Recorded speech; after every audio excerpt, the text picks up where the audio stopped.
मीठे बच्चे, अब नाटक पूरा होता है, वापिस घर जाना है।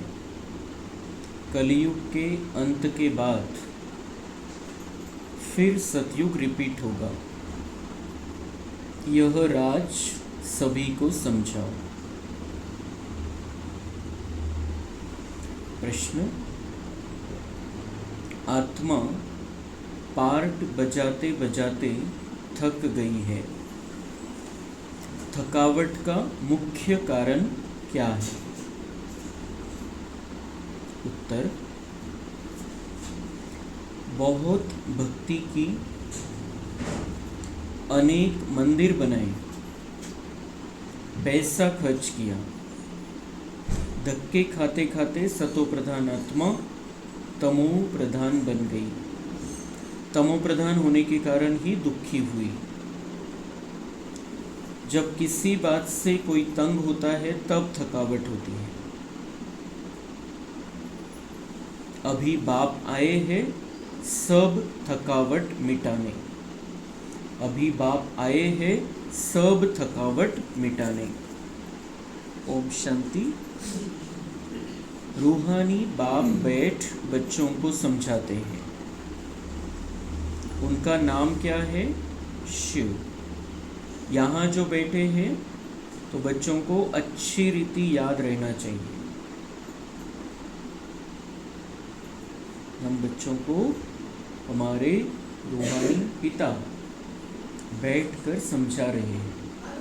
शिव पिता परमात्मा हमें यहाँ पर बैठकर समझा रहे हैं। हम जब यहाँ पर बैठते हैं बिल्कुल बुद्धि में क्लियर होना चाहिए, शिव बाबा हमें समझा रहे हैं। और हम सब उनके बच्चे हैं। इस ड्रामा में जो सबका पार्ट है वह अब पूरा होता है। एक एक महावाक्य महत्वपूर्ण है। इस ड्रामा में जो सबका पार्ट है वह पूरा होता है। हर एक के अनगिनत पार्ट है इस ड्रामा में। जब से इस धरती पर आए हैं, जब हम परम धाम में हैं तो कोई पार्ट नहीं है, लेकिन जब हम नीचे आए हैं तब से हमारे पार्ट शुरू हुए हैं। तो अलग अलग जन्मों में अलग अलग पार्ट, फिर अलग अलग जन्मों में अलग अलग आत्माओं के साथ अलग अलग पार्ट। एक जन्म का पूरा पार्ट एक जैसा नहीं है। अलग अलग आत्माएं हैं और अलग अलग आत्माओं के साथ हमारे अलग अलग पार्ट हैं। फिर हम पहले जन्म, दूसरे जन्म, तीसरे जन्म, चौथे जन्म, अलग अलग आत्माओं के साथ अलग अलग प्रकार के संबंध है। आज जिस संबंध में है, पिछले जन्म में दूसरे संबंध में थे, उसके पहले किसी और संबंध में थे। तो हर एक आत्मा के अलग अलग पार्ट है जब से हम नीचे आए हैं, और हर एक आत्मा के साथ है। अभी ये पक्का है हमें कि हमें ये पता चल गया है कि नाटक पूरा हो रहा है तो सबके पार्ट भी पूरे हो रहे हैं। अभी मुझे सभी पार्ट, सबके साथ जो भी कोई मेरे पार्ट है वो सब छोड़कर मुझ आत्मा को, निराकार ज्योति को ऊपर जाना है, परम धाम। मेरा भी पार्ट पूरा हो रहा है, बाकी सबका भी पार्ट पूरा हो रहा है। सब पार्टधारी आत्माएं हैं, लेकिन अब पार्ट पूरा हो रहा है। अब मुझे घर जाना है, तो पार्ट के कॉन्शियसनेस में नहीं रहना है। अब मैं आत्मा हूँ, मुझे घर जाना है। तो ये सारा जो विस्तार हमने करके लिया है कर्म संबंध में आते हुए द्वापर से, वो सारा निकल जाएगा, वो सारा खत्म हो जाएगा। पार्ट खत्म हो रहे हैं सबके। अभी हमारा जिसके साथ जो भी पार्ट है, सब पार्ट खत्म करके हमें परम धाम जाना है। पार्ट था, खत्म हो रहा है, तो पहले ही उसमें से बुद्धि निकाल लेना है। नाटक जब पूरा होने पर होता है तो सभी एक्टर समझते हैं कि हमारा पार्ट अब पूरा होता है। जब पूरा होने पर होता है, बुद्धि में क्लियर रहता है अभी पार्ट अभी थोड़ा बचा है, मुझे घर जाना है वापस। तो उसके मन में घर के ख्यालात चालू हो जाते हैं। तो ऐसे ही बाबा हमें समझा रहे हैं, आप पार्ट बजा रहे हो, यहाँ पर तो पार्ट है हर एक आत्मा के, हर एक आत्मा के साथ, लेकिन यही पार्ट नहीं है, सिर्फ अनेक आत्माओं के साथ अनेक प्रकार के पार्ट और आज जिनके साथ जो पार्ट है उनके साथ अलग तरीके का पार्ट था पिछले जन्मों में। हर एक आत्मा के साथ अलग अलग प्रकार के पार्ट। लेकिन अब हमारे बुद्धि में बिल्कुल क्लियर होना चाहिए, जैसे वो नाटक में पार्ट करने वाले जो समझते हैं अभी हमें घर वापस जाना है, थोड़ा समय बचा है इस नाटक का, तो वो ख्यालात हमारी बुद्धि में अब आने चाहिए कि मुझे घर जाना है। और बहुत सुंदर बात बाबा ने बताई है हमें कि आपको सिर्फ घर वापस नहीं जाना है, फिर से इस नाटक में भाग लेने के लिए आना है, जब ये नाटक के जो सीन रहेंगे वो बहुत सुंदर रहेंगे। फिर से वो जो सुंदर पार्ट आपने बजाए हैं उसको रिपीट करना है। तो अब जाना है घर। क्या बुद्धि में रहता है उनके भी और हमारे भी बुद्धि में क्या रहना चाहिए? अब जाना है घर। तुम बच्चों को भी बाप ने अभी समझ दी है, यह समझ और कोई में नहीं है। हमें बाबा ने समझदार बनाया है। बाबा ने हमें जो ये समझ दी है ये और कोई में नहीं है। बाबा को ये सब पता है और बाबा आकर हमें ये समझ देता है।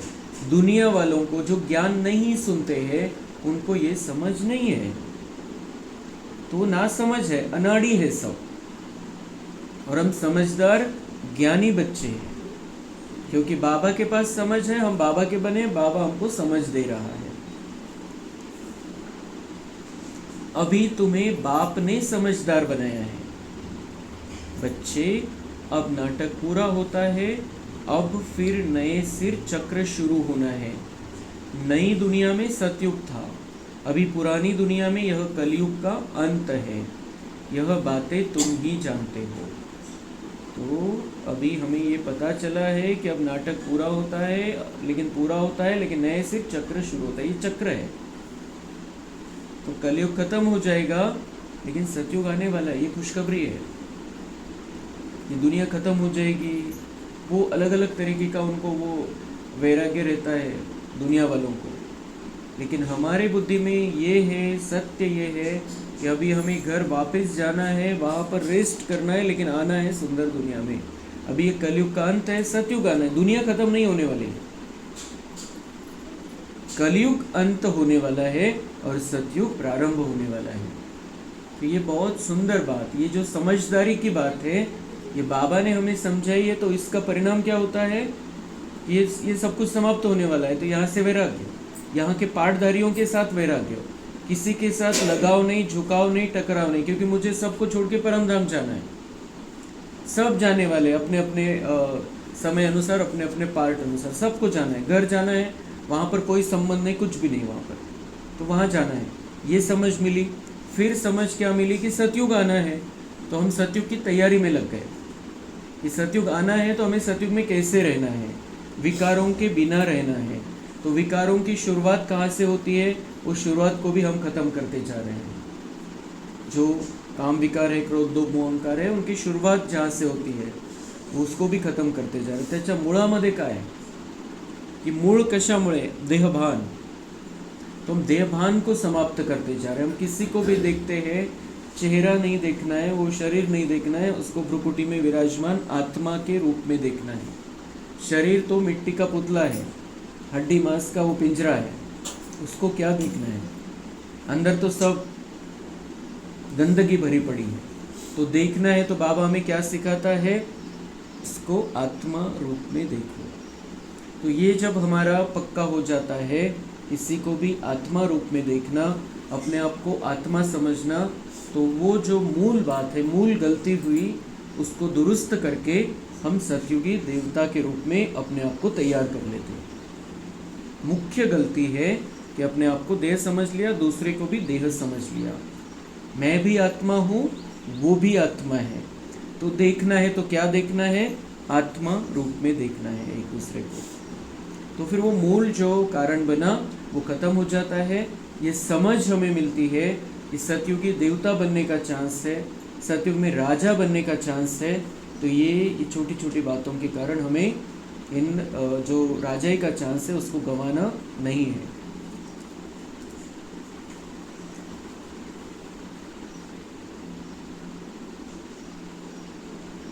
तो अभी पुरानी दुनिया में यह कलयुग का अंत है। यह बातें तुम ही जानते हो जिनको बाप मिला है। कौन जानते हैं? हम ही जानते हैं जिनको बाप मिला है, जिनको बाबा मिल गया है, जो बाबा के बन गए, जिनको बाबा ने अपना बना लिया, और जो बाबा के महावाक्य सुनते हैं वो कौन है? बाबा के रियल बच्चे, सच्चे बच्चे हैं। बाकी तो दुनिया में सब 850 करोड़ आत्माएं जो बाबा के बच्चे हैं, लेकिन वो सच्चे बच्चे बनते ही नहीं हैं बाबा के। बाबा से दूर ही रहते हैं, बाबा को सुनते नहीं हैं और बाबा की भी सुनते नहीं हैं, जीवन में अपनाते नहीं। हम जानते हैं, मानते हैं और जीवन में अपनाते हैं। बाकी हम क्या करते हैं? जो 63 जन्मों से हमारे ऊपर जो प्रभाव पड़ा है उसको हम निकालते जाते हैं और अपने अंदर का देवत्व निखारते जाते हैं। नए जो आते हैं तो उनको भी यह समझाना है। अब नाटक पूरा होता है, कलयुग अंत के बाद फिर सतयुग रिपीट होना है। नाटक पूरा होता है, दुनिया खत्म नहीं होने वाली है, कलयुग का अंत होगा लेकिन सतयुग रिपीट होने वाला है। ये दुनिया में कोई नहीं जानता, वो सिर्फ उसके वो कह देते सतयुग इतना, त्रेता इतना, द्वापर इतना, कलयुग इतना, कलयुग को 40,000 वर्ष पड़े हैं, कलयुग खत्म हो जाएगा, दुनिया खत्म हो जाएगी, बस। उनको ये चक्र का नॉलेज ही नहीं है। तो बाबा कह रहे कोई भी नया आता है, कोई भी नया मतलब जिसको ज्ञान नया है, मतलब कोई साधु सन्यासी बड़ा, कोई महामंडलेश्वर, कोई पंडित आचार्य, वो भी नया है, उसको ज्ञान नया है, तो उसको भी ये बात समझाओ कि अभी कलयुग का अंत है लेकिन सतयुग आने वाला है, सतयुग रिपीट होने वाला है, दुनिया का अंत नहीं है। ये चक्र फिर से घूमता है जैसा कि वैसा, तो अभी सतयुग आने वाला है। तो इतने सब जो है उनको वापस जाना है अपने घर। अब नाटक पूरा होता है, इससे मनुष्य समझ लेते हैं कि ये प्रलय होती है। अभी तुम जानते हो पुरानी दुनिया का विनाश कैसे होता है। तो बाबा कह रहे हैं कि हम जो समझाते हैं या दुनिया वाले जो कहते हैं उससे मनुष्यों को क्या लगता है कि अभी दुनिया ही खत्म होने वाली है। तो बाबा कह रहे हैं कि उनको ये पक्का कराओ कि दुनिया खत्म नहीं होती है, कलयुग खत्म होता है और सतयुग आता है। ये पक्का कराना ज़रूरी, क्योंकि हम जो कहते हैं 2036 में ये हो जाएगा, वो हो जाएगा, 2036 में दुनिया का परिवर्तन हो जाएगा, तो उनको लगता है दुनिया खत्म हो जाएगी, 2036 तक ही चलना है। और वो क्या समझते हैं कि ब्रह्मा कुमारीज वाले विनाश की बात करते हैं। वो पहले समझते थे, आज तो सब कहने लगे हैं, लेकिन पहले समझते थे, लेकिन आज सब क्या कहने लगे? दुनिया टिक नहीं सकती, दुनिया चल नहीं सकती, ये कहने लगे। लेकिन बाबा जब से आया है तब से कह रहा है कि ये दुनिया ऐसे चल नहीं सकती है, इसको खत्म होना है, लेकिन इसके बाद बहुत सुंदर दुनिया आ रही है। कलयुग खत्म होना है, सतयुग आना है। जब से बाबा आया है तब से समझा रहा है, लेकिन फिर भी वो गलत फहमियाँ दुनिया में फैल गई, ये विनाश की बातें करते हैं। लेकिन वो हम नहीं, अब तो हम कुछ भी नहीं कहते हैं, दुनिया वाले कहने लगे हैं। लेकिन बाबा कह रहे, पहले से कहते आए हैं बाबा कि पहले उनको ये समझाओ दुनिया खत्म नहीं होने वाली है, ये चक्र नए सिरे से फिर चालू होता है। ये चक्र समाप्त होता है ऐसे इस तरीके से समाप्त नहीं होता है कि आज का दिन, अभी आज ये कलयुग पूरा कंप्लीट समाप्त और कल से सतयुग शुरू हो रहा है, ऐसे नहीं। ये संगम चलता रहता है और वो परिवर्तन होता जाता है। ऐसे नहीं कि चमत्कार की तरह ये तारीख और ये तारीख तक कलयुग और फिर सतयुग, ऐसे नहीं। वो प्रोसेस है पूरी, और वो प्रोसेस चलती रहती है। कलयुग का प्रभाव कम होते होते होते होते कलयुग की जो सारी जो खराबियाँ है वो सब खत्म हो जाती है। जो कलयुगी मनुष्य है, तमो प्रधानता जो आ गई है, वो तमो प्रधानता नष्ट हो जाती है। कलयुगी मनुष्य भी जो आज इस दुनिया में है, सभी उन सब को बाबा लेकर जाता है परम धाम। और फिर जिन्होंने अपने ऊपर काम किया है, जिन्होंने अपने आप को देवता तैयार किया, देवता रूप में वो संस्कार भरे हैं, वो फिर अपने पार्ट अनुसार नीचे आते हैं। दुनिया चलती रहती है, दुनिया बंद नहीं होती। तो ये खास बात जो है बाबा कह रहे हैं कि ये सबको समझाओ। मतलब पहले तो क्या समझाना है? अपना परिचय देना है, आत्मा का परिचय, फिर परिचय देना है परमात्मा कौन है, कौन सुना रहा है ये सारी बातें, और फिर ये दुनिया की हालत बतानी। और दुनिया की हालत बताते हुए ये बताना है खुशखबरी कि अब ये सब कुछ खत्म होने वाला है, ये गंदगी वाली दुनिया खत्म होने वाली है और बहुत सुंदर दुनिया आ रही है। अभी तुम जानते हो पुरानी दुनिया का विनाश कैसे होता है। वो तो सब कुछ सामने दिखाई दे रहा है। ऐसे जादू मंत्र से बाबा विनाश नहीं कराता है, ये सारी प्रोसेस चल रही है। भारत तो अविनाशी खंड है, बाप भी यहाँ ही आते हैं। बाकी और सब खंड खलास हो जाएंगे, बाकी और सब खंड खलास हो जाएंगे मतलब सब तरफ पानी पानी हो जाएगा और सिर्फ भारत की ही ज़मीन रहेगी। और भारत जो पुराना जो अखंड भारत है वही भारत रहेगा, जो जैसे कि ब्रह्मदेश है, वो सब आसपास के जो देश है, पाकिस्तान बना, बाद में बांग्लादेश बना, ये सब भारत का भाग है। और वही भारत, उतना ही भारत बचेगा सतयुग में, वही भारत रहेगा, वहाँ पर ही ज़मीन रहेगी और आसपास सारा समुद्र हो जाएगा, मतलब सारे देश पानी में, सब कुछ खत्म हो जाएगा वहाँ पर। बाकी और सब खंड खलास हो जाएंगे। यह ख्यालात और कोई की बुद्धि में आ नहीं सकते। बाप तुम बच्चों को समझाते, अब नाटक पूरा होता है फिर रिपीट करना है। तो रिपीट अगर करना है तो हमें पाठ की तैयारी करनी पड़ेगी। मतलब बाबा जो छोटे छोटे वाक्य सुनाता है बहुत गहराई होती है इसके अंदर। बाबा कह रहे नाटक पूरा होता है फिर रिपीट करना है, तो रिपीट करना है तो पाठ की प्रैक्टिस तो करनी पड़ेगी। ऐसे कैसे अचानक स्टेज पे आके हम देवता का पाठ बजाएंगे। तो अगर वो रिपीट करना है तो बेसिक तैयारी करनी पड़ेगी, रिहर्सल करनी पड़ेगी। और वो रिहर्सल का समय अभी चल रहा है। अभी हमें देवता जैसी ही चाल चलन रखनी है, जैसे देवताएं करेंगे, जैसे देवताएं चलेंगे, जैसे देवताओं का आपस में संबंध होगा वैसा ही हमारा संबंध होना चाहिए। अभी मोह वाला संबंध नहीं होना चाहिए, देह भान वाला संबंध नहीं होना चाहिए। आत्मा को आत्मा देखती रहे और सब परमात्मा के बच्चे हैं। मोह नष्ट हो जाना चाहिए। ये जो नष्टो मोह स्थिति देवताओं की है, वही पेपर बाबा ने हमारा अंत का रखा हुआ है। लेकिन अंत के पेपर में पास कब होंगे, बाबा ने बताया इसके लिए बहुत काल की प्रैक्टिस चाहिए। तो ये रिहर्सल नष्टो मोह बनने की हमें करनी है, तब हम वो देवता रूप में पाठ बजा सकेंगे। हमारा पाठ फिक्स हो जाएगा देवता रूप का। लेकिन अगर हमने प्रैक्टिस ही नहीं की, नष्टो मोह बने ही नहीं, तो फिर हमें देवता का पाठ भी नहीं मिलने वाला, ये फिक्स है।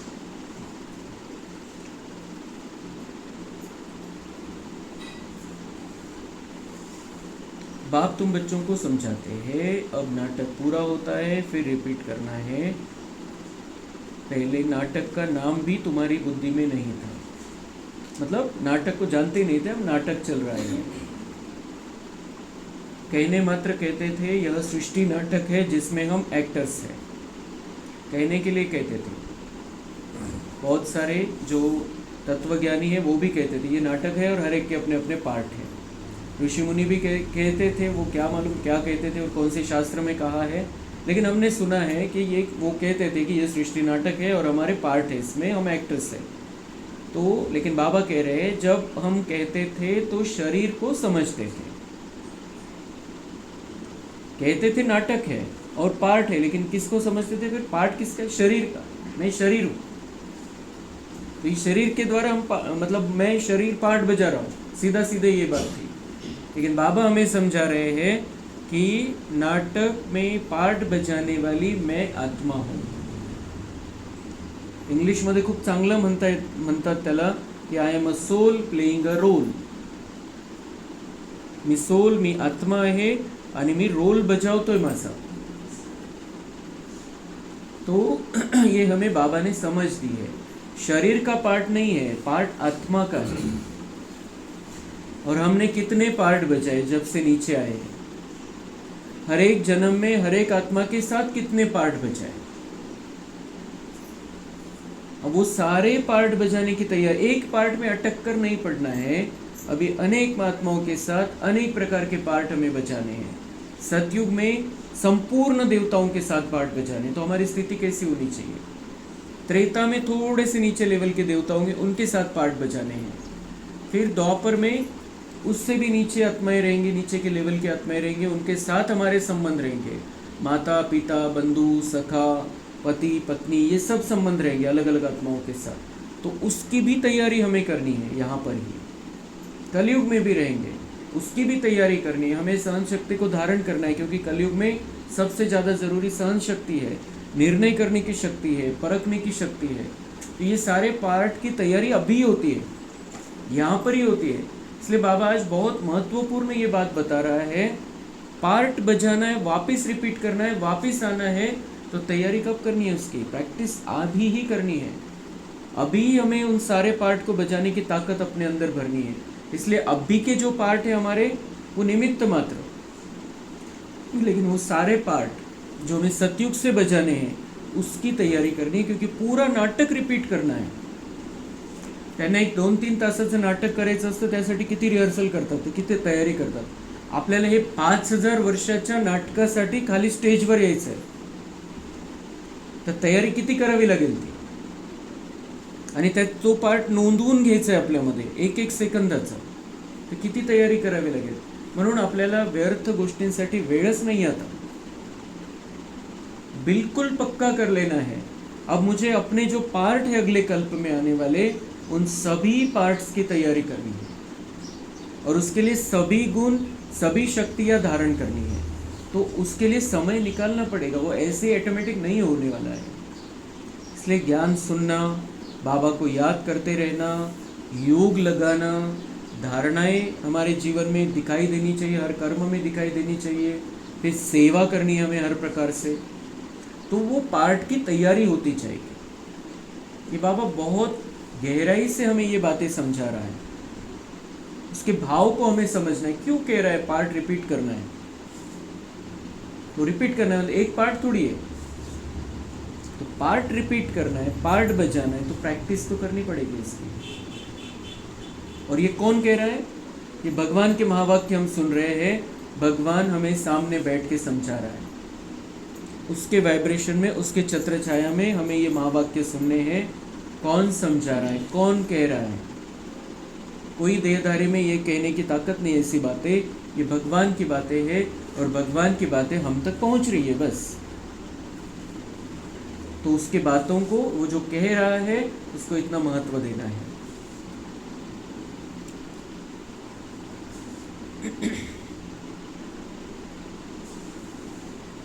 अब बाप कहते हैं अपने को आत्मा समझो और बाप को याद करो. पार्ट है, लेकिन कैसे, किसका पार्ट है? आत्मा का पार्ट है. अपने आप को आत्मा समझो और बाप को याद करो. अब हमको वापस घर जाना है, वह है स्वीट होम. उस निराकारी दुनिया में हम आत्माएं रहती है.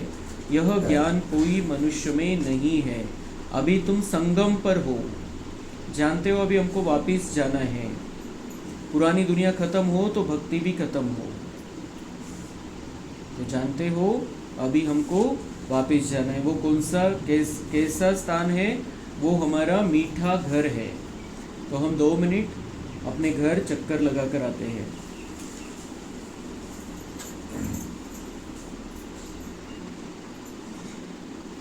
मैं आत्मा भ्रुकुटी में विराजमान परमात्मा की संतान अपने मीठे परमधाम घर से यहाँ आई थी.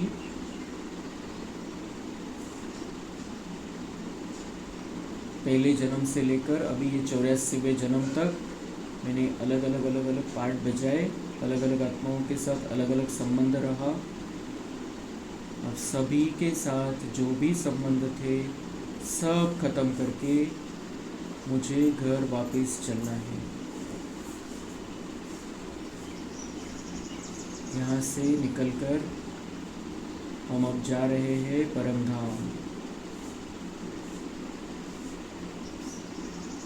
आकाश के ऊपर, 5 तत्वों की दुनिया से पार, मेरा मीठा घर, शांति धाम, परम धाम, लाल सुनहरे प्रकाश की दुनिया.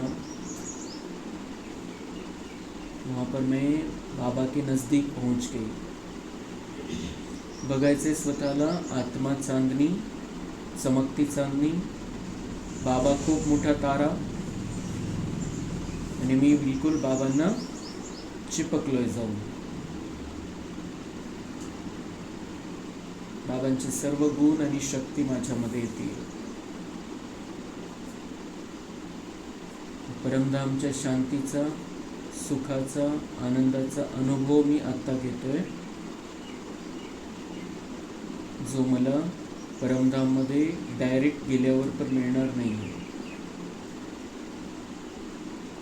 ये संगम का ही समय होता है जब मैं परमधाम की सुख शांति को अनुभव कर सकता हूँ। ये मेरा मीठा घर है। फिर मुझे पार्ट बजाने नीचे आना है तो वापस मैं जा नहीं सकता परमधाम।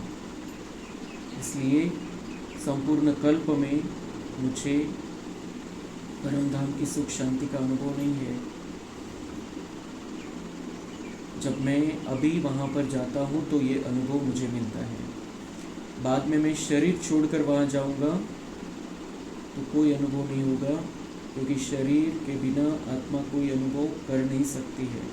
और मुझे अपने घर बाद में जाना है सिर्फ आराम करने के लिए, तो गहरी नींद की स्थिति है। इसलिए मुझे तब कोई अनुभव नहीं होगा परमधाम की सुख शांति का। मुझे आराम करना है और पाठ के लिए तैयार हो जाना है, रेस्ट लेके। लेकिन अभी मैं परमधाम में जाकर बार बार जाकर वहाँ की सुख शांति का अनुभव करता हूँ। यहाँ इस घर में मुझे आना है जल्दी से। देखना है अपने आप को परमधाम में। कोई किसी के साथ कोई संबंध नहीं, कोई रिश्ता नहीं, कोई बंधन नहीं। मैं आत्मा परमधाम में बिल्कुल स्वतंत्र, बाबा के साथ। बाबा मुझ में गुण और शक्तियाँ भरते जा रहा है। बाबा का प्यार मुझ पर बरस रहा है।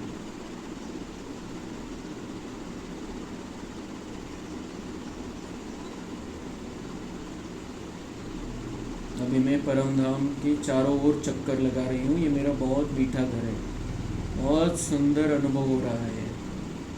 परमधाम में मैं चक्कर लगा रही हूँ,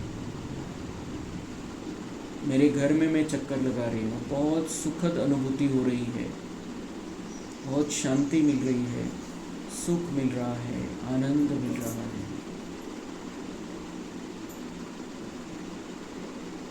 ऐसे ही मुझे अब दिन भर में बार बार अपने घर का चक्कर लगा कर आना है। यहाँ के पाठ और पाठधारियों से बुद्धि निकालकर इस गंदी दुनिया से अपने मन बुद्धि को दूर रखते हुए मुझे अपने मीठे घर जाना है। अपने आप को गुणों और शक्तियों से संपन्न करके अगले पार्टों के लिए तैयार करना है। मैं परमधाम से वापस अपने स्थान पर गुरुकुटी में विराजमान होती हूँ। बाबा की याद में ये अगले महावाक्य मुझे सुनने। ओम शांति।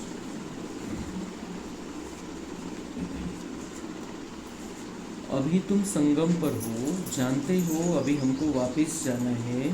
पुरानी दुनिया ख़त्म हो तो भक्ति भी ख़त्म हो। नई दुनिया में, इसका मतलब बाबा कह रहे हैं नई दुनिया में भक्ति नहीं है। पुरानी दुनिया ख़त्म तो भक्ति भी ख़त्म।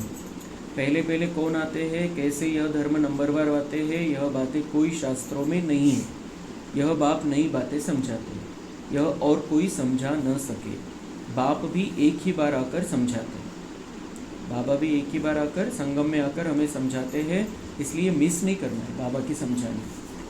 वो एक ही बार संगम समय पर आता है, और इस संगम के सुंदर समय को जब भगवान समझाता है, हमें समझदार बनाता है, तो हमें इसको अब मिस नहीं करना है।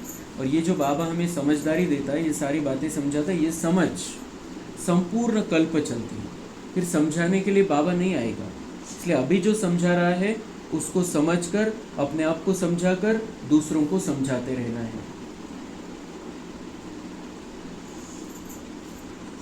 ज्ञान सागर बाप आते ही एक बार है, जबकि नई दुनिया की स्थापना, पुरानी दुनिया का विनाश करना है। बाप की याद के साथ यह चक्र भी बुद्धि में रहना चाहिए। अब नाटक पूरा होता है, हम जाते हैं घर। पाठ बजाते बजाते हम थक गए हैं, पैसा भी खर्च किया, भक्ति करते करते हम सतो प्रधान से तमो प्रधान बन गए हैं। पाठ बजाते बजाते हम थक गए हैं। मतलब ऐसा नहीं कि हर पाठ में बिल्कुल हम उदास निराश है, ऐसा नहीं। लेकिन आत्मा तो थक गई है, चार्जिंग तो कम हो गई है, इसलिए शरीर भी थक जाता है। आत्मा थक गई है, इसकी निशानी क्या है? हमारा शरीर थक जाता है। आत्मा अगर थकी हुई नहीं है तो शरीर भी थक नहीं सकता है। मतलब हम थक गए हैं और हम जो दुनिया के पाठ, दुनिया की हालत को देखते हुए परेशान हो जाते हैं। इसका मतलब हम थक गए हैं। अभी ये नाटक हमें पसंद नहीं आ रहा है, हम ज़बरदस्ती से अपने आप को इस नाटक में चला रहे हैं। किस आधार से? जैसे कल बाबा ने कहा कि मुट्ठी भर चने हैं और वो बंदर जो है उसमें खुश रहता है, उसमें उसको सुख लगता है, लेकिन वो ये भूल जाता है कि मुझे बहुत कुछ प्राप्ति हो सकती है अगर ये मुट्ठी में छोड़ दूँ तो, ये मुट्ठी में पकड़ कर बैठा है। तो ऐसे ही जो थोड़ा बहुत लगता है उसको ही पकड़ कर बैठे हैं। और जो स्वर्णिम सुख है, स्वर्णिम भारत में, स्वर्णिम दुनिया में बादशाही प्राप्त करने का जो सुख है, वो सुख को गंवा बैठते हैं अगर यहाँ का सुख सुख लगता है तो। इसलिए बाबा कह रहे हैं कि थक गई है आत्मा, ये समझ जाओ, अभी आप थक गए हो, अभी आप नए पार्ट की तैयारी करो, अभी ये जो पार्ट अभी है उसमें अटको मत। बाबा को याद दिलाना पड़ रहा है कि आप थक गए हो अभी पार्ट बजाते बजाते। क्यों? क्योंकि हम थोड़ी थोड़ी बातों में आकर्षित हो जाते हैं, थोड़ी थोड़ी बातों में आनंद लेना चालू कर देते हैं, यहाँ पे थोड़ी थोड़ी बातों में सुख महसूस होता है। और अभी आनंद लेने के लिए वो जो माया का लास्ट का जो हथियार है वो माया यूज़ कर रही है, मोबाइल ये माया का लास्ट दाव है। और इस मोबाइल के आधार से हम वो आकर्षित होते हैं दुनिया की तरफ, पाठधारियों के तरफ, उनको देखना है, ये सब बातें। तो बाबा कह रहे उसमें से निकलो, अब उसमें से निकलो, आप थक गए हो, अभी आपको घर चलना है, आराम करना है और बहुत सुंदर पार्ट में आना है। अब ये चने मुट्ठी के पीछे भागना बंद करो, बड़ा रूप देखो, अपना बड़ा स्वरूप देखो कि आप बादशाह बन सकते हो, अभी भी चांस है।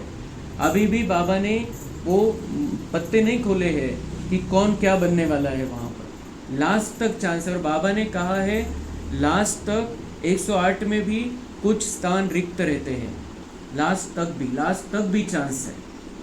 सने की सब भर गई है जगह, अभी भी हम आगे जा सकते हैं, सिर्फ पक्का निश्चय करने की बात होती है, फिर बाबा की मदद भी मिलती है, हम आगे बढ़ते जाते हैं। तो ये समझना है हम थक गए हैं, अभी हमें आराम करने जाना है और नए पार्ट की तैयारी करनी है।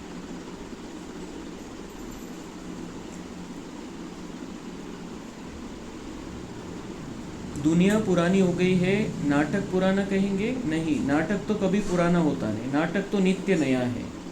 मतलब ये रोज हम प्ले कर रहे हैं तो नया ही है। बाबा कह रहे हैं पुराना मतलब वो पुराने को खींच नहीं रहे, हम नए सिरे से और प्रैक्टिकल में पार्ट बजा रहे हैं, इसलिए नाटक नया है रोज का। ऐसे नहीं कि वैसे जो पार्ट बजाया कैसेट लगा दी और चल रहा है, ऐसे नहीं, हम नया पार्ट रोज बजा रहे हैं। इसलिए बाबा कह रहे हैं नाटक नया है, दुनिया पुरानी है। दुनिया पुरानी हो गई लेकिन हमारा पार्ट तो रोज नया है, हमको बजाना है, भले ही रिपीट कर रहे हैं हम 5000 वर्ष वाला, लेकिन अब भी कर रहे हैं वैसा कि वैसा, तो इसलिए नाटक नया है।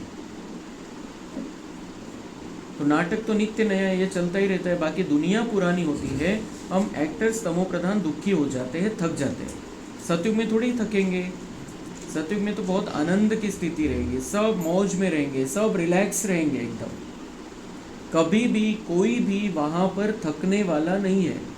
ये नई बात बाबा ने बताई कि वहाँ पर 1 सेकंड का भी दुख नहीं है, 1 सेकंड की भी तकलीफ नहीं है, 1 सेकंड की परेशानी नहीं है, 1 सेकंड की अशांति नहीं है। साथ साथ बाबा बता रहा है सतयुग में थकेंगे नहीं,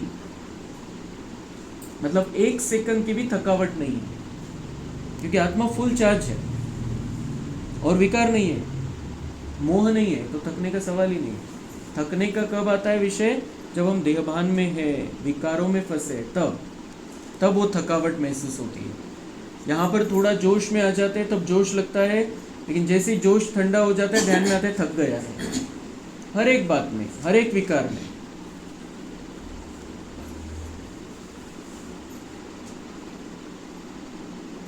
सतयुग में थोड़ी ही थकेंगे, कोई बात में थकने व तंग होने की बात नहीं। यहाँ तो अनेक प्रकार की तंगी देखनी पड़ती है, मतलब तंग हो जाते हैं यहाँ पर, अनेक बातों में फंस जाते हैं, वो फिर इच्छा करते हैं, इच्छा पूरी होती नहीं है, फिर परेशान हो जाते हैं। और जो चाहते हैं ऐसा हो, जो तृप्ति मिले, जो आनंद मिले, वो नहीं मिलता है यहाँ पर, अतृप्त रहता है। मन को कितना भी भरने की कोशिश करो, ये मन भरेगा नहीं, उसको मन को अभी कंट्रोल में रखना पड़ेगा, तब ही उसकी जो आशाएं, इच्छाएं है, तृष्णाएं, वो समाप्त होगी, नहीं तो ये मन कभी भी भरता नहीं है। इसलिए तंग रहते सब, मतलब परेशान रहते हैं।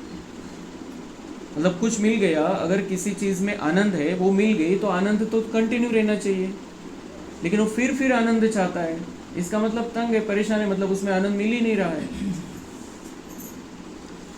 तुम जानते हो यह पुरानी दुनिया खत्म होनी है, संबंधी आदि कुछ भी याद नहीं आना चाहिए। संबंधी आदि कुछ भी, बाबा हमें बार बार समझाता है कि आपका जो कर्तव्य है, जिम्मेदारी है, वो निभानी है, लेकिन बैलेंस ये रखना चाहिए कि वो संबंध के हिसाब से याद नहीं करना है उनको, वो पाठधारी है, आत्मा है, बाबा का बच्चा है, और उनके निमित्त मुझे बाबा ने बनाया, बस इतना ही। अगर किसी संबंधी की, कोई भी संबंधी, कोणतंही नातं आहे आपलं, तो बाबा कह रहे थे नातं नका आठवू, नातं आठवलं तर देवान येईल तर विकार येईल। इसलिए उन रिश्तों नातों से ऊपर उठकर वो नाता जोड़ना है रूहानी, कि हम सब एक पिता की संतान है, आपस में भाई भाई है, हम आत्मा है, बस यही संबंध हमारा रखना चाहिए अभी याद।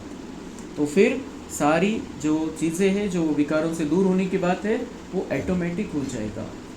हमारी बुद्धि ऐसी होनी चाहिए जो दूसरे पर भी उसका प्रभाव पड़े। हम जैसा सोच रहे निर्विकारी रहने का, दूसरे पर भी प्रभाव पड़े। कब पड़ेगा? जब हम देहभान से मुक्त है और हम देहभान में रहकर उसको देख नहीं रहे। तो एक बात को ही याद करना चाहिए जिससे विकर्म विनाश होते। विकर्म विनाश होने का और कोई उपाय नहीं है। गीता में भी मनमना भव अक्षर है, परंतु अर्थ कोई समझ न सके। बाप कहते मुझे याद करो और वर्षे को याद करो। तुम विश्व के वारिस अर्थात मालिक थे, अभी तुम विश्व के वारिस बन रहे हो, तो कितनी खुशी होनी चाहिए। अभी तुम कौड़ी से हीरे मिसल बन रहे हो, यहाँ तुम आए ही हो बाप से वर्षा लेने। तुम जानते हो जब कलाएं कम होती है तब फूलों का बगीचा मुरझा जाता है। अभी तुम बनते हो गार्डन ऑफ फ्लावर। सतयुग गार्डन है तो कैसा सुंदर है, फिर धीरे धीरे कला कम होती जाती है। 2 कला कम हुई, गार्डन मुरझा गया, अभी तो कांटों का जंगल हो गया है। तो सतयुग जैसे गार्डन था, जसं बगीचा होता फुलांचा, सगळे फुलासारखे होते, सुंदर होते सगळे, सगळ्यांमध्ये गुण होते, शक्ती होती, सगळं काही होतं। आणि नंतर मग जसं फूल पहिल्या दिवशी खूप फ्रेश दिसतं, दुसऱ्या दिवशी बरं दिसतं, तिसऱ्या दिवशी मग त्याच्यामध्ये ती मुरझाईश यायला लागते, खराब दिसायला लागतं, नंतर त्याला बिलकुल 4थ्या-5व्या दिवशी अजून खराब होऊन जातं। तर बाबा म्हणताय की अशीच ही दुनिया आहे। सतयुगामध्ये सुंदर फुलांचा बगीचा आहे, पण तो हळूहळू हळूहळू त्याच्यामध्ये मुरझाईश येत जाते। आणि आता तर काय झालेलं आहे, आता तर हा फुलांचा बगीचा काट्यांचं जंगल झालेलं आहे। सगळे एकमेकांना कोणत्या ना कोणत्या कारणाने दुःख देते, कांटों का जंगल है। अभी तुम जानते हो दुनिया को कुछ भी पता नहीं। हम सब ये बातें जानते, दुनिया वालों को ये बातें पता ही नहीं है। उनकी बुद्धि की लेवल ही उतनी नहीं तो कैसे पता होगी। यह नॉलेज तुमको मिल रही है, यह है नई दुनिया के लिए नई नॉलेज। नई दुनिया स्थापन होती है, करने वाला है बाप, सृष्टि का रचयिता बाप है। याद भी बाप को ही करते हैं कि आकर स्वर्ग रचो, सुखधाम रचो, तो ज़रूर दुखधाम का विनाश होगा ना। बाबा रोज़ रोज़ समझाते रहते हैं, उसको धारण करो फिर समझाना है। पहले पहले तो मुख्य बात समझानी है, हमारा बाप कौन है, जिससे वर्षा पाना है। भक्ति मार्ग में भी गॉड फादर को याद करते हैं कि हमारे दुख हरो सुख दो। तो तुम बच्चों की बुद्धि में भी स्मृति रहनी चाहिए। स्कूल में स्टूडेंट की बुद्धि में नॉलेज रहती है, न कि घर बार।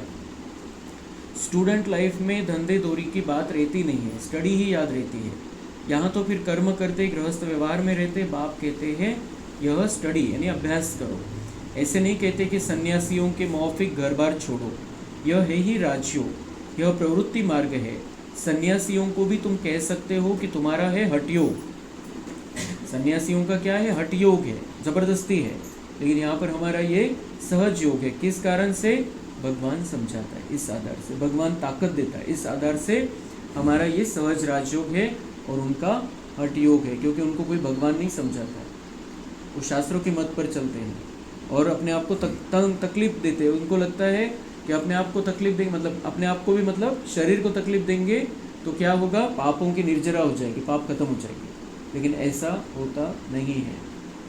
वो जब हिसाब निकलना है तब उस हिसाब से वो जो तकलीफ महसूस होती, तकलीफ की महसूसता होती, तो वो पाप नष्ट होते जाते हैं हिसाब निकलने के समय पर। ऐसे नहीं कि बस शरीर को तंग करते रहो। तो पुरुषार्थ क्या करेगी आत्मा, दिव्य गुणों की कैसे धारण करेगी, कैसे भगवान से जुड़ेगी, अपने ही शरीर को तंग कर रहे तो। और बाबा हमें क्या कहता है, इस शरीर को संभाल कर रखो, अपने आप को आत्मा रूप में देखो, शरीर को भी एनर्जी दो, मेरे से एनर्जी लेकर अपने पाप कर्मों को भस्म करो और इस एनर्जी के आधार से दिव्य गुणों की धारणा करो। इसीलिए बाबा कहते हैं वो हठयोग है और ये तुम्हारा ये, और वो कैसा है, वो तमो प्रधान संन्यास है, और हमारा कैसा है, सतो प्रधान संन्यास है। क्योंकि हमें पुरानी दुनिया से वैराग्य है, गंदी दुनिया से वैराग्य है, और हमारा सतो प्रधान संन्यास है, सहज राजयोग है। क्यों सहज है? क्योंकि भगवान के साथी है हम, भगवान हमारा साथी है।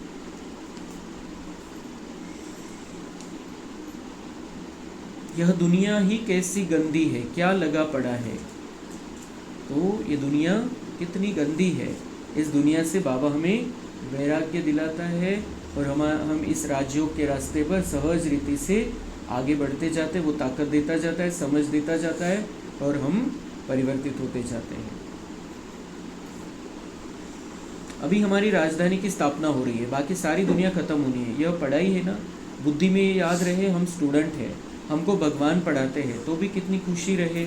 यह क्यों भूल जाता है? माया बड़ी प्रबल है, वह भुला देती है। हम भगवान के विद्यार्थी, ये याद रहे तो भी हम खुश रहेंगे। विद्यार्थी किसके हैं?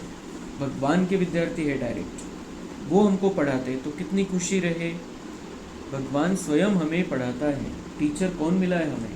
स्वयं भगवान, जो देवों का देव है, जो पिताओं का पिता है, जो पतियों का पति है, जो गुरुओं का गुरु है, जो शिक्षकों का शिक्षक है, परम शिक्षक है, परम पिता है, जो परम सद्गुरु है, वो हमें सिखाता है। तो कितनी खुशी रहनी चाहिए। तो ये ईश्वरीय विद्यार्थी जीवन हमें अब कभी भी भूलना नहीं है। हमको भगवान पढ़ाते हैं और उसने हमको चुना है, अपना विद्यार्थी बनाया है।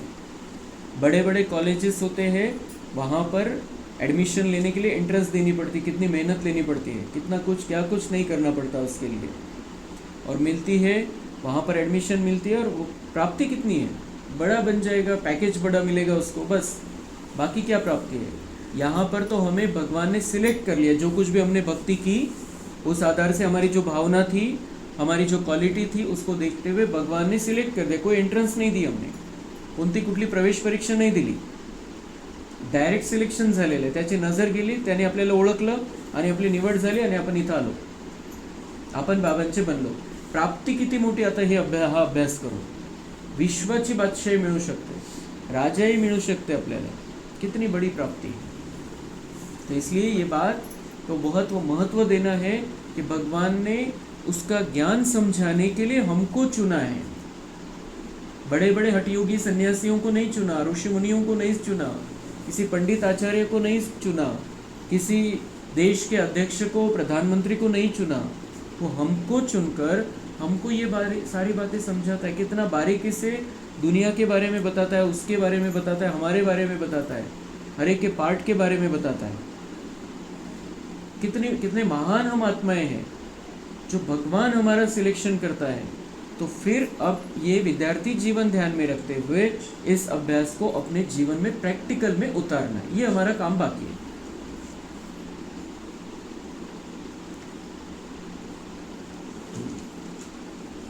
वहाँ तो अनेक प्रकार की विद्या पढ़ाई जाती है, अनेक टीचर्स होते हैं। यहाँ तो एक ही टीचर है, एक ही स्टडी है, बाकी नायब टीचर्स तो जरूर चाहिए। स्कूल है एक, बाकी सब ब्रँचेस हे सर्व आपण जे आहे हे बाबांचं जे मोठं विद्यालय त्याची एक शाखा आहे। प्रत्येक सेंटर, प्रत्येक पाठशाला ही बाबांच्या विद्यालयाची एक शाखा आहे। हे बाबांचं विद्यालयच आहे, त्याची ही एक शाखा आहे। आणि आपला सगळ्यांचा टीचर एक परमपिता परमात्मा आहे। बाकी आपल्याला सगळ्यांना नायब टीचर बनायचं आहे, म्हणजे त्याच्याकडून शिकतोय, दूसऱ्यांना मार्ग दाखवायचा है। तो बाबा कह रहे टीचर तो एक ही है, लेकिन नायब टीचर अभी सबको बनना है। नायब टीचर होते हैं, निमित्त बनाते हैं बाबा, लेकिन अभी हम सबको नायब टीचर बनना है। मतलब जो सीखा है बाबा से वो सबको सिखाना है। दुनियावी बातें सिखाने की नहीं, दुनियावी बातों में नहीं रखना है अभी हमें किसी को भी। अगर किसी से बात करनी है, किसी को समझाना है, हमारा किसी के साथ कोई भी रिश्ता है, उससे भी हम बातचीत करते हैं, तो ये बाबा की बातें समझानी, ज्ञान की बातें बतानी है।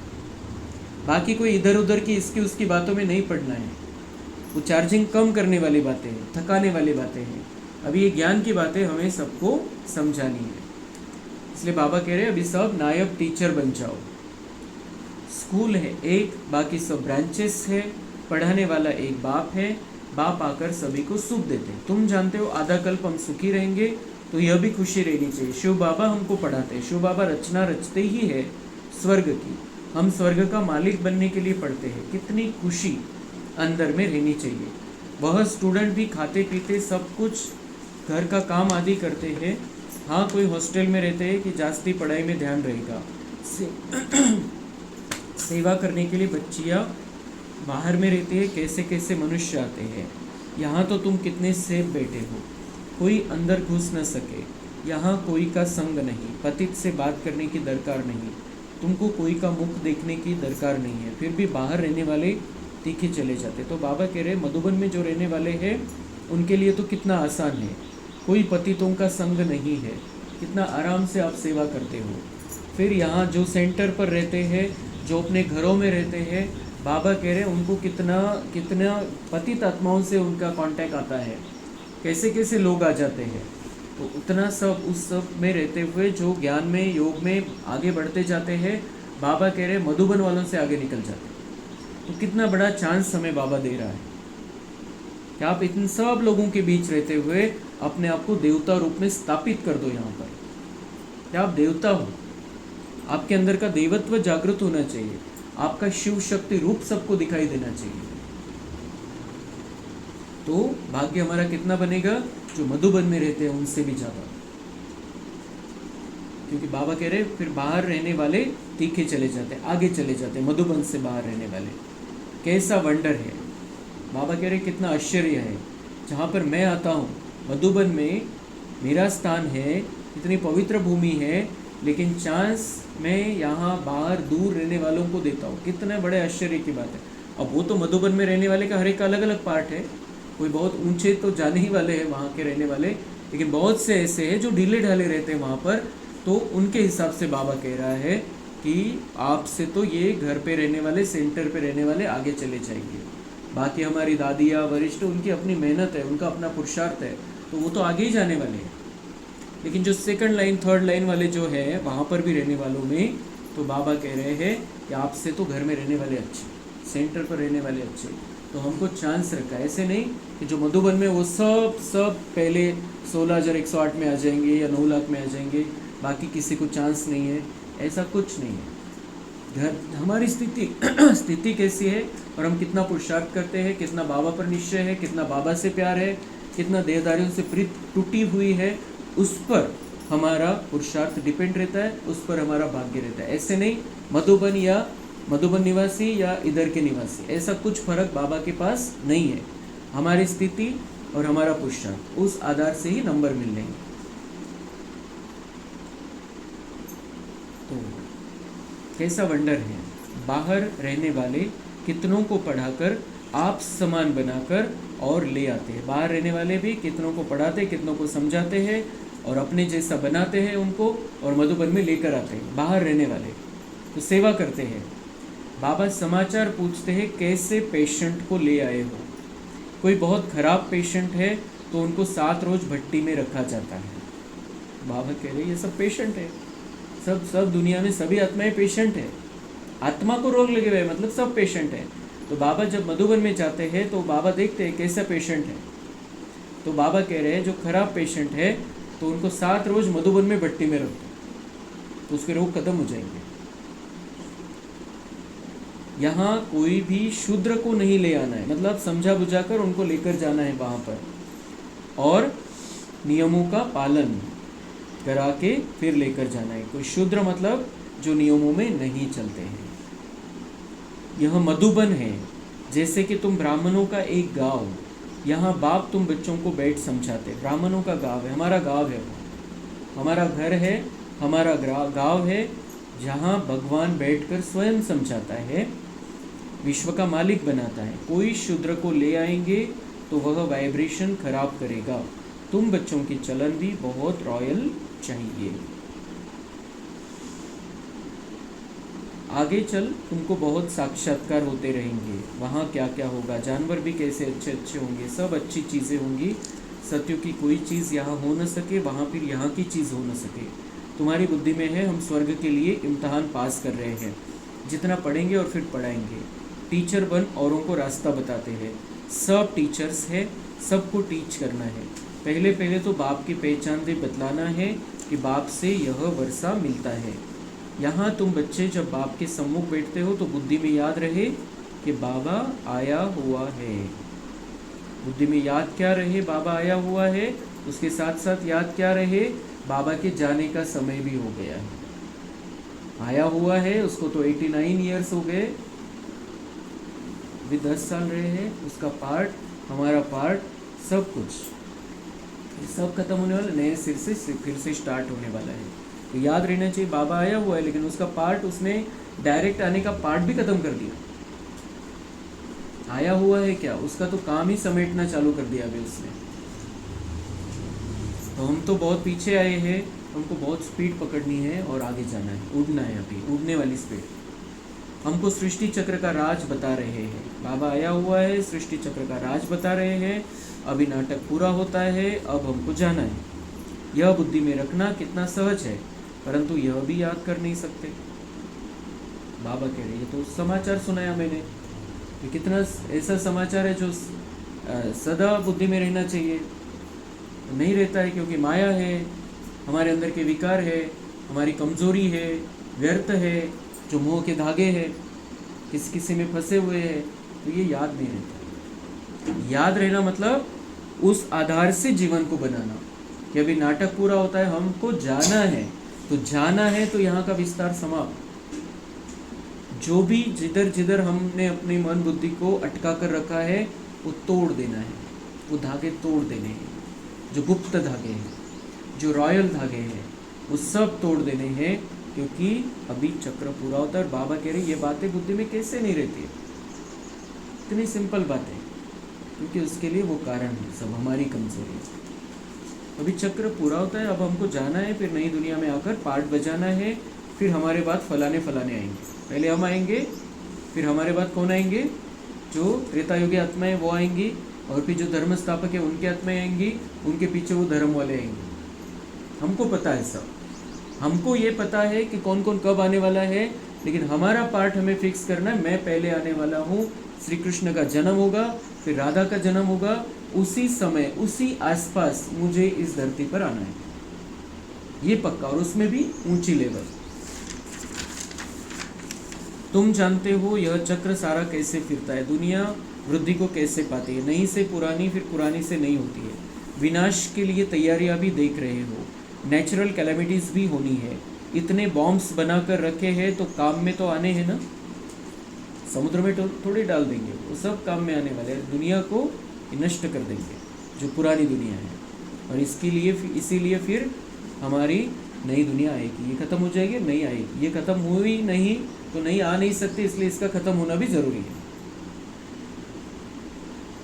तो यहाँ जब आकर बैठते हो तो इन बातों में रमन करना चाहिए। शांति धाम, सुख धाम को याद करते रहो। दिल से पूछो हमको क्या याद पड़ता है। अगर बाप की याद नहीं है तो ज़रूर बुद्धि कहाँ भटकती है, चेक करना है। जब हम यहाँ बैठते हैं, जब हम मुरली में बैठे हैं, जब हम भगवान के महावाक्य सुन रहे हैं, तब चेक करना है बाप की याद नहीं है तो बुद्धि कहाँ भटकती है। अभी आज की ही चेकिंग कर लेनी है हमें, तो रिजल्ट हमारा समझ में आ जाएगा। अभी अगर बाबा और ये जो ज्ञान की बातें हैं उसके सिवाय अगर हमें कुछ भी याद नहीं आया है तो हम पास हो गए। लेकिन अगर ये सुनते हुए बुद्धि भटक रही है, समय की तरफ नजर जा रही है, तो भी हम फेल हैं। तो बाबा कह रहे हैं ये चेकिंग करो, जब यहाँ बैठे हो तब यहाँ के ही बंद कर रहो, किसी को भी यहाँ पर नहीं लेकर आना है। जब हम क्लास छोड़कर यहाँ से जाते हैं तब वही करना है सब कुछ, तो ताकत भरेगा बाबा हमारे अंदर, क्योंकि मन बुद्धि बाबा में लगी हुई है। मन बुद्धि बाहर है तो बाबा ताकत भी नहीं भर सकता। इसलिए रोज मुरली के समय बिल्कुल पक्का करना है। अगर हमारा समय हो गया है तो हम उठकर जा सकते हैं, वो बात अलग है। हमें पता है कि ज़्यादा समय नहीं है मेरे पास, आज निकलना है तो निकल कर जा सकते हैं, त्याच्यामध्ये काही प्रॉब्लेम नाही। काहीच न ऐकण्यापेक्षा काही ना काही ऐकून जायचं, पण इथं बसून बुद्धीला इकडे तिकडे नाही भटकायचं, तो कोई फायदा भी नहीं है सुन के यहाँ पर बैठ कर। समय हो गया है तो हम जा सकते हैं, बाबा की कोई मनाही नहीं रहती है ऐसे इसमें। तो अगर बाप की याद नहीं है तो जरूर बुद्धि कहाँ भटकती है, विकर्म भी विनाश नहीं होंगे, पद भी कम हो जाएगा। बुद्धि बाहर भटकेगी तो क्या होगा, बाबा कह रहे एनर्जी मिलेगी नहीं मेरे से, पाप कर्म भस्म होने का सवाल ही नहीं है, फिर देते बैठो हिसाब, और पद भी कम हो जाएगा, लेवल हमारी कम हो जाएगी। अच्छा, बाप की याद नहीं ठहरती है तो चक्र का सिमरन करो। दिन भर में भी बाबा कह रहे बाप की याद नहीं ठहरती, आत्मा परमात्मा कितनी देर करेंगे, तो बाबा कह रहे चक्र का सिमरन करो, चक्र को याद करो, अपने पाठ को याद करो, तो भी खुशी चढ़े। परंतु श्रीमत पर नहीं चलते, सेवा नहीं करते तो बाप दादा के दिल पर भी नहीं चढ़ सकते। सेवा नहीं करते तो बहुतों को तंग करते रहते हैं, कोई तो बहुतों को आप समान बनाए और बाप के पास ले आते हैं।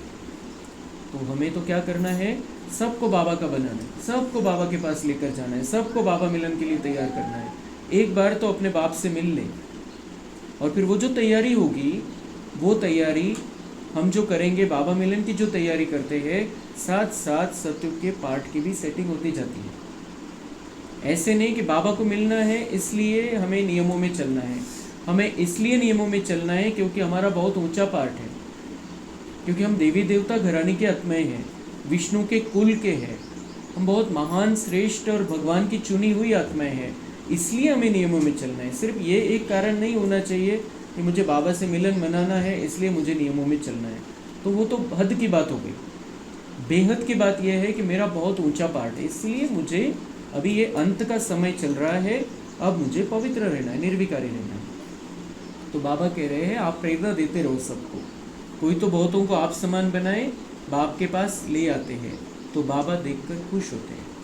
बाबा जो आए हैं उनको देखकर भी खुश होते हैं, और जिन्होंने सेवा की उनको देखकर भी खुश होते हैं। अच्छा, मीठे मीठे सिक्के लधे बच्चों प्रति माता पिता बाप दादा का याद प्यार और गुड मॉर्निंग।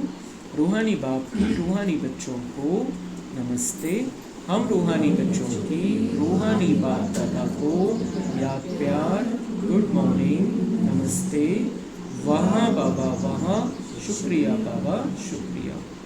धारणा के लिए मुख्य सार है, सदा हर्षित रहने के लिए बुद्धि में पढ़ाई और पढ़ाने वाले बाप की याद रहे। खाते पीते सब काम करते पढ़ाई पर पूरा ध्यान देना है।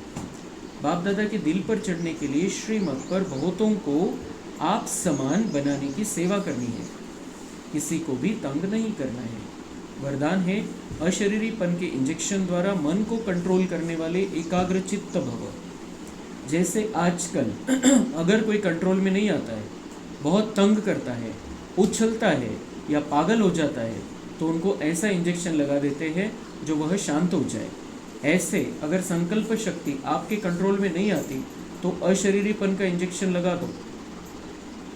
तो क्या करते दुनिया में भी, कोणाला जर जास्त वेड्याचे झटके येत असतील तर त्याला एक इंजेक्शन देतात आणि त्याला त्या मेंदूला शांत करून टाकतात त्याचे। कोई कंट्रोल में नहीं आता है तो उसको भी इसी तरीके से इंजेक्शन देकर कंट्रोल करते हैं। तो बाबा कह रहे हैं, संकल्प शक्ति अगर कंट्रोल में नहीं आती है तो इंजेक्शन कौन सा लगाओ, अशरीरीपन का, अशरीरीपन का इंजेक्शन लगा दो। मतलब किसी को नींद नहीं आती है, किसी के व्यर्थ विचार चलते हैं, व्यर्थ चिंतन चलता है, तो उस समय अपने आप को समझाओ, मैं ये शरीर नहीं हूँ, मैं आत्मा हूँ, और मैं आत्मा उड़ चली बाबा के पास। जो हमने अभी प्रैक्टिस की परम धाम की, तो ये अशरीरीपन का इंजेक्शन लगाने का बहुत सुंदर तरीका हो जाएगा। मैं आत्मा परम धाम में हूँ, बाबा के पास, बाबा से गुण शक्तियाँ ले रही हूँ, और फिर अब मन वहाँ पर टिकता नहीं है उतनी देर, अभी बाबा से कितनी देर चिपके रहेंगे, तो फिर क्या करना है, अपने आप को घुमाते रहना है, परम धाम में चक्कर लगाते रहना है। तो ऑटोमेटिक बाकी सारी बातें बुद्धि से निकल जाएगी। जैसे ही मन शांत हो जाता है, संकल्प शांत हो जाते हैं, तो नींद भी आ जाएगी, बहुत शांति भरी सुकून भरी नींद आएगी। तो बाबा कह रही है, अशरीरीपन का इंजेक्शन लगा दो, संकल्प शक्ति शांत हो जाएगी। अगर नींद नहीं आ रही, इसका मतलब संकल्प चल रहे हैं, संकल्प स्टॉप होते ही नींद आ जाती है। तो बाबा कह रहे इन संकल्पों को स्टॉप करने के लिए अशरीरीपन का इंजेक्शन अपने आप को लगाओ। मैं आत्मा अलग, शरीर अलग, और मैं आत्मा बाबा के पास उड़ चली परम धाम। शरीर यहाँ ही छोड़ देना है, और आत्मा रूप में अपने आप को परम धाम में लेकर चलना है। तो फिर उससे फायदा क्या होगा? और फिर संकल्प शक्ति व्यर्थ नहीं उछलेगी। जैसे वो पेशेंट उछलना बंद कर देता है, वैसे संकल्प शक्ति भी उछलेगी नहीं। अलग अलग जो तरंगे आती है हमारे मन में, इसके बारे में, उसके बारे में, इन्होंने ये कहा, उन्होंने ये कहा, उनको ये कहना रह गया, उन्होंने ये बोला था मैंने नहीं किया, ये सारी जो तरंगे चलती रहती वो सब समाप्त हो जाएगी। तो संकल्प शक्ति व्यर्थ नहीं उछलेगी, सहज एकाग्रचित्त हो जाएंगे। लेकिन यदि बुद्धि की लगाम बाप को देकर फिर ले लेते हो तो मन व्यर्थ की मेहनत में डाल देता है। बुद्धि की लगाम बाबा पर सौंपनी है तो मन, नहीं तो फिर मन व्यर्थ मेहनत में हमें डाल देता है। अब व्यर्थ की मेहनत से छूट जाओ, बाबा हमारी मेहनत नहीं देखना चाहता है। स्लोगन है, अपने पूर्वज स्वरूप को स्मृति में रख, सर्व आत्माओं पर रहम करो। पूर्वज स्वरूप को स्मृति में रखो, सबके पूर्वज बन जाओ, सबके बड़े बन जाओ और सब आत्माओं पर आत्मा समझकर रहम करो। जो भी है, जो भी हमारे साथ जो भी रिश्ता है किसी का भी, उस पर रहम करना, दया करनी है। की वाली पैसे आप ले लो, किसी में फंसना नहीं, अटकना नहीं, लगाव नहीं, झुकाव नहीं, कुछ भी नहीं, पण त्याची की वाली पैसे कि ये सुधर जाए, ये बदल जाए, इसका भाग्य बन जाए। तो पूर्वज बनना है, सबका बड़ा बन जाना है। अव्यक्त इशारे, कंबाइंड रूप की स्मृति से सदा विजयी बनो। जैसे शरीर और आत्मा दोनों कंबाइंड होकर कर्म कर रही है, ऐसे कर्म और योग दोनों कंबाइंड हो। कर्म करते याद न भूलें और याद में रहते कर्म न भूलें, क्योंकि आपका टाइटल ही है कर्मयोगी। कर्म करते याद में रहने वाले सदा न्यारे और प्यारे रहेंगे, हल्के होंगे, नॉलेजफुल के साथ साथ पावरफुल स्टेज पर रहो। नॉलेजफुल और पावरफुल यह दोनों स्टेज कंबाइंड हो तब स्थापना का कार्य तीव्र गति से होगा। स्थापना का कार्य हमें करना है और स्थापना का कार्य करने के लिए हमें ज्ञान युक्त और शक्तिशाली स्थिति में रहना है। ज्ञान युक्त और शक्तिशाली स्थिति कब रहेगी? जब कर्म और योग का बैलेंस रहेगा। जब हम कर्म करते हुए ये सोचेंगे कि बाबा मेरे साथ में है, बाबा मेरे साथ है, तो कोई काम मुश्किल नहीं, सब कुछ सहज हो जाएगा। ये जब हमारी बुद्धि में रहेगा तो जो सतयुग की स्थापना में हमारा पार्ट है वो हम बहुत अच्छी रीति से बजा सकेंगे। अच्छा, ओम शांति। कम बोलो, धीरे बोलो।